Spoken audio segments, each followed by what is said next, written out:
Hey everybody, this is AL Thick Madame, and this is the recap review for Uncensored Jennifer Lewis. So, Jennifer Lewis was born in Kinloch, Missouri, which was outside of St. Louis, Missouri. And it turns out that it was an all black town. Everybody who was somebody, and literally everybody was black. And I found that to be pretty interesting because I'd never heard of Kinloch before. But yeah, that's where she was from. That's where she was born and raised. She grew up poor, and she and I can very much so relate to that. We were always considered to be the poor relation. But yeah, so she actually had to use an outhouse until she got into the ninth grade. And it was pretty embarrassing for her because she lived across the street from the school. So her friends and other people who knew her very well would see her going in and out of the house to use the bathroom. So I was like, girl. Whew. So at a young age, she knew that she wanted to sing, and she knew she wanted to be somebody, whether it was going to be a singer or whatever, but she definitely wanted focus to be on her. She wanted attention, and she demanded it, and it was mainly because she wanted her mother to see her and to see that she made it and that she was somebody. So one thing that happened was she told like one of her teachers that she wanted to sing, and it was a Dorothy Love Coates gospel song that she wanted to sing. I think it's called "Lord, You Brought Me from a Mighty Long Way." And keep in mind, she was 5 years old at the time. So the teacher is looking at her like, girl, you 5 years old. Like, if you don't go somewhere, sit down. So for her to want to be that ambitious to sing that, and it's like, girl, like this woman said that she studied the ways of this woman, the way that she would sing things, the way that she would do things. She would embody everything that Dorothy Love Coates did, because I guess she lived for her like that. And I can kind of see it now. Like, now that she has mentioned this in this interview, I can see the similarities. I can see where she pulled things from her style of music. But yeah, y'all, this is very interesting. Jennifer is the youngest of seven siblings, and her mama coincidentally is the oldest of like, woo child, I forgot how many it is, like 16. Woo child. But it's crazy because she was mainly raised by her grandmother, and you could tell that while she's talking that she respected her mother for the most part. And she even said that, she's the spitting image of her mama, but her grandmama raised her, her grandmama named her, and she would cook certain things for her, like cabbage. Like when she was talking about her grandmother, it reminds me of my grandparents. And I got kind of weepy-eyed. I can't help it because I miss all my grandparents. Everybody is deceased now. And I think of them a lot. And when I was having a hard time towards the end of last month, it was because it was my maternal grandmother's birthday, which was the day she passed away on as well. Even though it has been 21 years, it's still hard. So yeah. So Jennifer's mother and father separated when she was 2 weeks old. Now keep in mind, like I already told y'all earlier, she was the youngest. She is the youngest of 7 kids. And her mama had all 7 of them by the time that she was 26 years old. So imagine her having all of these kids by this guy, and then they're not together anymore, and she's raising them by herself.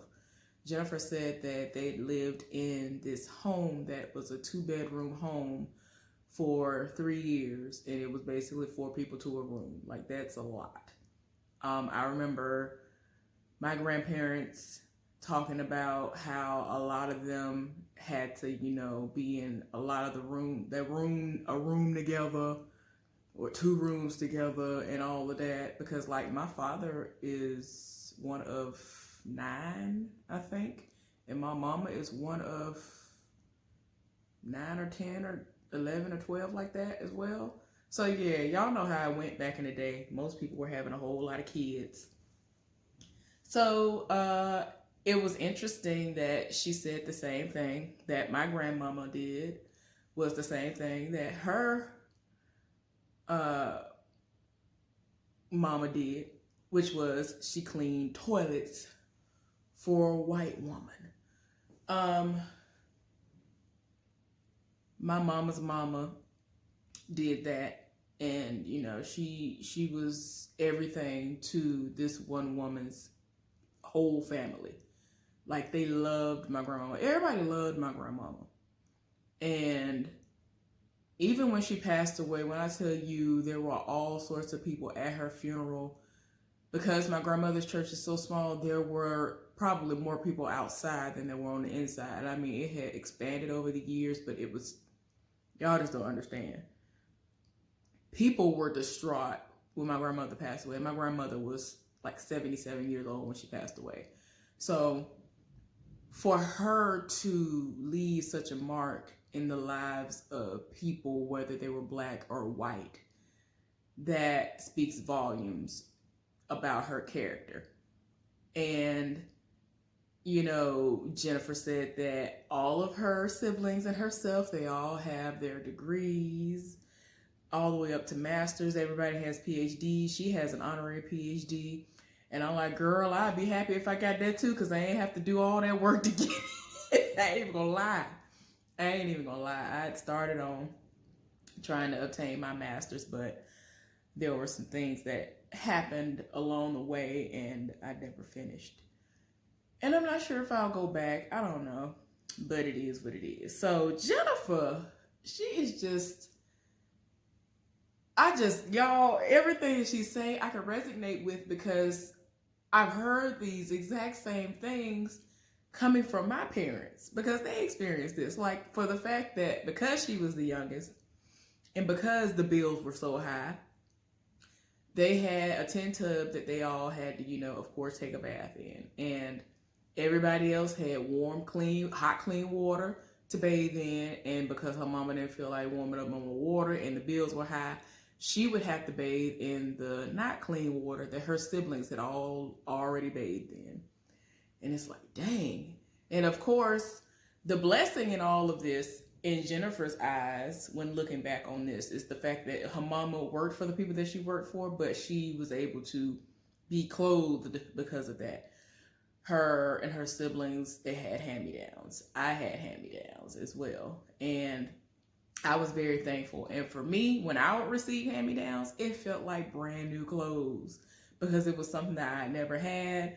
I didn't get to go to the stores and get all these Jordans and all these name brand items that everybody else got. The only time I got name brand stuff, especially if it was anything like I had some stack houses. My cousin, he was the type of person that every time some shoes came out, he got tired of the other ones, and his mom and them would take him to go get the shoes. So that was the only reason why I ever got anything like that. He had some amazing Felines, some stack houses, and like a couple of other pairs of shoes. But I remember them stack houses because they went exactly, perfectly amazing with the uniform that I had to wear when I attended Bellingrath junior high back home in Montgomery, Alabama. And if you know what those stack houses look like, you understand. But yeah, I used to love those shoes. Even though they were too big for me, you couldn't tell me nothing. You couldn't tell me nothing, because this was something, this was like, oh my gosh, this was like Christmas for me. This was like Christmas for me. For me to be able to have something like this. So imagine how she didn't even realize she was poor because she was so young. And I'm just like, girl, me and you was in the same boat, because I didn't really realize it either until moments when we, you know, were out and didn't have electricity. We had to wait until my daddy got paid again at times in order for him to put more money on the gas in order for us to have heat in the wintertime. Like, it was a struggle because my daddy was taking care of all of us, including himself. It was 5 of us, and he was the only one working, and all of it was just a lot. Despite the fact that he was working for the state of Alabama, it was a struggle It really was a struggle. Jennifer then goes on to discuss the fact that she was battling bipolar, uh, and she's had a bipolar experience, and it was just to the point where, because of the times and nobody knew what was going on or how to diagnose it or how to treat it, she just had to deal with it the best way she knew how. So given the fact that she was bipolar, her nights would be really, really dark, and she would find herself crying into a pillow and singing sad Mahalia Jackson songs. Now, if you don't know about Mahalia Jackson, I don't know what to tell you, because Mahalia Jackson was everything. And I really wish that I could have seen this woman perform live, but she had passed away. I think she passed away long before I was even born, but yeah, her voice is amazing. I'm glad that they've actually have a lot of her stuff available for us to hear. But yeah, she said that despite the fact that she was bipolar, she was able to use it to her advantage, and sometimes it worked for her, and other times it kind of worked against her. And she, kept dealing with it throughout school, college, and all of that. But I'm glad that she said this in particular.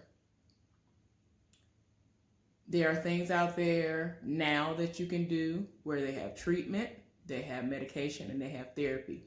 She said that she does not push medication, but if you need it, use it. And I was like, yes, Lord, please. Because y'all, I had a bipolar schizophrenic client, y'all. When I tell you smart is not even the word for this woman. She was beyond intelligent. She had kids. She would hear voices telling her to drown the kids. And that's the reason why DHR had gotten involved. And her mama, it was just a lot for her mama. And her mama was, y'all, I think the mama had a touch of it too, but we ain't gonna get into that. But anyway, this woman had all sorts of degrees. That woman would be in classes, bored out of her mind, like, I got that degree and whatever. They make it seem like this is so hard. Why people think this hard? This woman rolled up on me one day, and had I not known who she was, because we were in court, had I not known who she was, I might have would have had to like knock her down, because she like for real rolled up on me and like went off and cussed me out at the courthouse. And I just sat there because, again, I was a social worker. I knew what it was. And you can't let your clients take you to that space and then you've gone to school for no reason. But yeah, y'all, it's a lot when dealing with that. I can only imagine. I have only dealt with depression, but I can only imagine having a chemical imbalance. And she has dealt with that. And she believes in therapy wholeheartedly. And I'm glad, because I agree with that. And you know that in the Black community, there's still this stigma about it. And I just wish that people would get that out of their heads, because it really does help. It really does.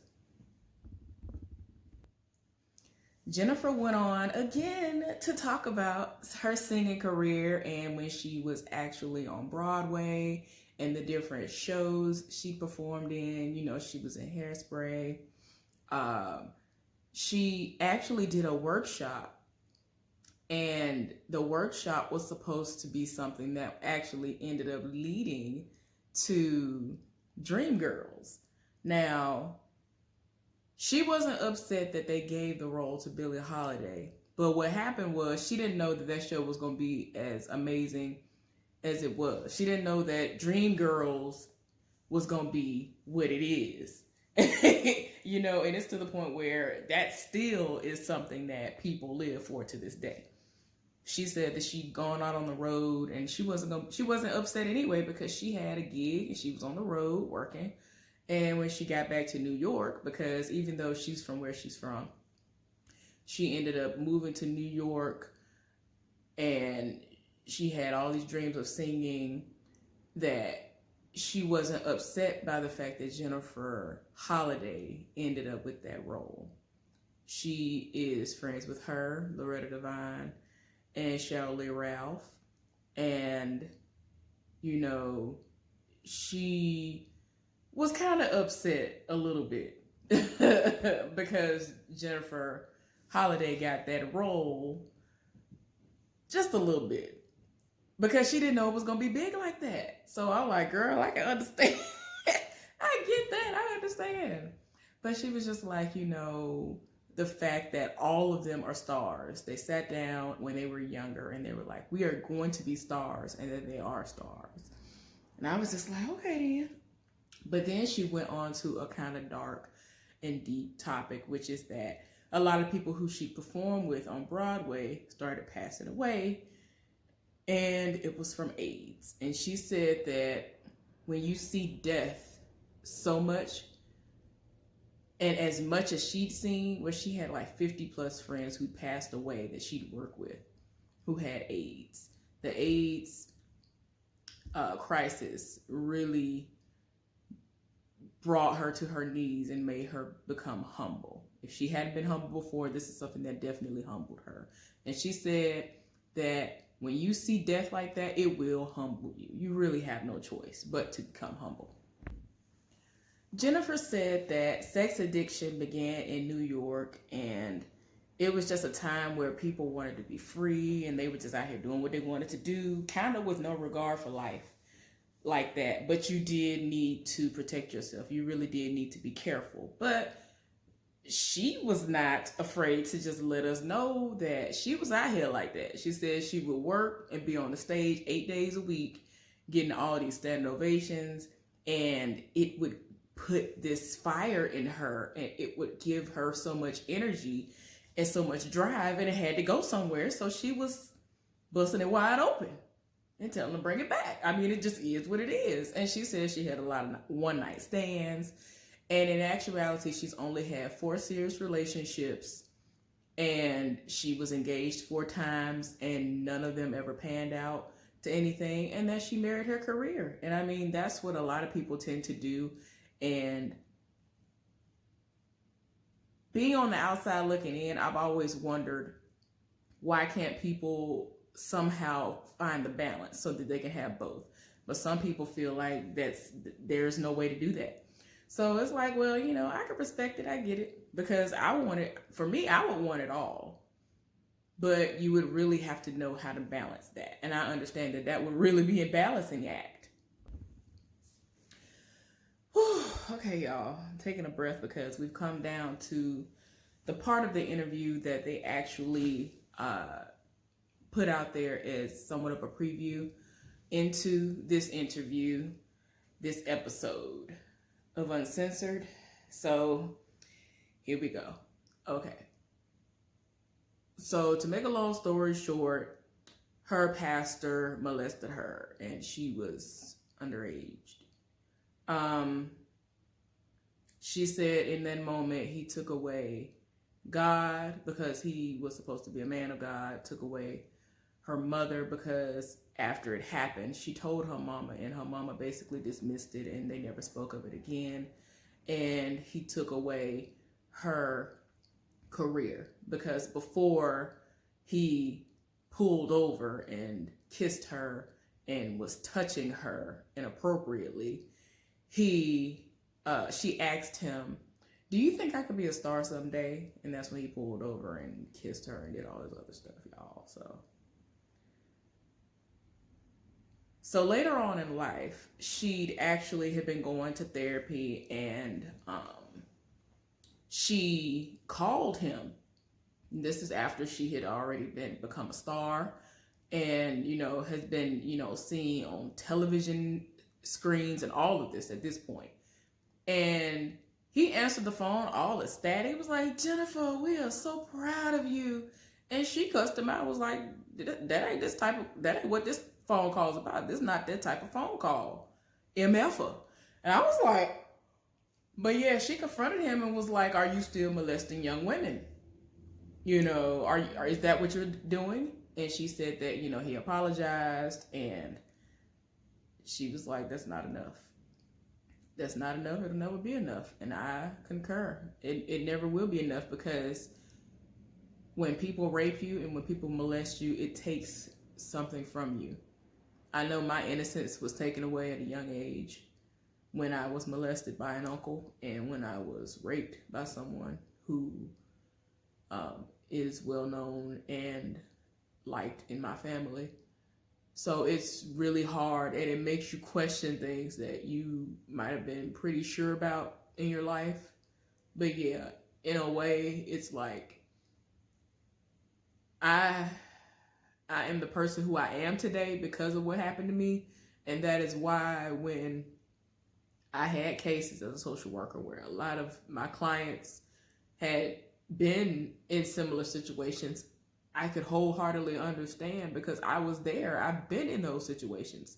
So it was easy for me to know how they were feeling. It was easy for me to understand why these small children were keeping quiet and not saying anything, because I'd done the same thing out of fear of my family being killed. That was what my situation was, because my uncle told me that he would kill my parents if I were to ever say anything about what he was doing to me.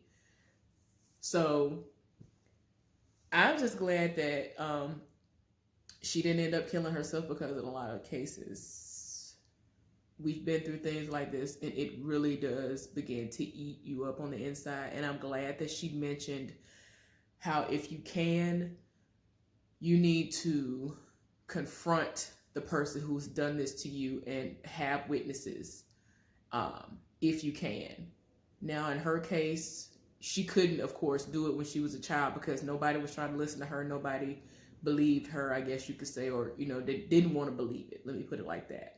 So it was basically swept under the rug. I'm lucky that when I told, I was instantly believed by my aunt and my mother. So yeah, I always feel like a disservice has been done whenever a situation like that has happened and you go and you get up. People don't understand, it takes a lot to even say that something like that has happened to you. It really does take a lot. And I hate when people are dismissed, and their words are dismissed because they don't want to believe that somebody who they hold in great regard has done something that is not positive, something that is deemed despicable. But yeah, y'all, I'm sorry for getting emotional, but Jennifer has been through so much. And it's a lot of the same stuff that I've been through. It is so crazy. And that must be why I really like her, because we've been through so much and we have overcome a lot. It's just crazy to me.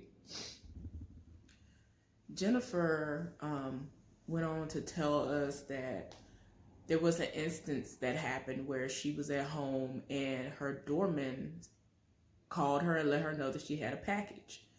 And she said, send him up. So at that time, she was getting telegrams, flowers, and all that other stuff because people lived for the things that she was doing, and they would send gifts and all that other stuff. So this was normal for her. So when the delivery man came, she opened the door up, and it was a black man who had a knife, and he intended to rape her. So somehow she was able to talk this man down and get him to leave. So she did not get cut and she did not get raped, thank goodness. But what she did do was go to the precinct and got a report done. And the police officer told her that despite the fact that she did not get raped or cut, she's going to have some emotional issues stemming from this. So this is something that she's just going to have to realize. And she just wanted us to know that despite a celebrity being a celebrity, that a lot of celebrities go through things that you would never expect. So I guess you just shouldn't think that their lives are perfect and all that. But yeah, I think that's a given anyway, because they're just people too. It's just that their life is kind of being put right out there, out front, and it's just easier to focus on them than us, because people like me, nobody knows me. So I understand that. Jennifer talked about when she met Whitney. Y'all know that she played her mother on the TV movie Preacher's Wife. And she was just in awe of Whitney. Whitney actually was self-conscious about her acting at times, and Jennifer was just like, I don't understand why she's acting like this. Like, she's good. She's really, really good. So one day, while they were filming, they were supposed to be shooting a scene, and they teased Jennifer's hair out. And apparently that year they had been having ridiculous blizzards, like crazy. And she was on the set, and they were waiting on Whitney. Whitney hadn't called. She was like, look, give me the phone. She called Whitney and was like, girl, where you at? She was like, where are you? She was like, I'm sorry, I'll never do it again. I'm sorry. And like, she done went off on her, like, girl, they done teased my hair out. What is going on? Like, she done went off on her. Little did she know, Whitney had been trying to get out. She couldn't get out of the garage because she was snowed in so bad. And she was like, these people gotta wash my hair. They gotta take my hair down, and they gotta wash my hair is 10 below zero temperatures because it's snowing really, really bad. Like, girl, she was tired of her spirit. But y'all, when she started talking about when Whitney passed, she couldn't even speak about it. She was just like, we all stopped what we were doing and we just wept. Like, I probably wouldn't have had nothing to say either because it's a lot. She had actually gone to Whitney's house. She'd been in the swimming pool with Bobby Christina when she was really, really young. And Bobby Christina wanted to swim, and she was like, girl, I'm tired. Like, you're doing too much. Now, she was a child, so of course she's very energetic and she wants to do what she wants to do. So I was like, oh, that is so sweet. But yeah, she, you know, as everybody else, she felt very, very hurt by the fact that Whitney passed away. Jennifer discussed the fact that she is working on Blackish and how she got the call. She said she was in Athens, Greece, like on a boat, I guess on vacation. And they called her about it, and she was like, what is Blackish? And they were just like, they want you. And she was like, do they have that greenish though? And I was like, girl.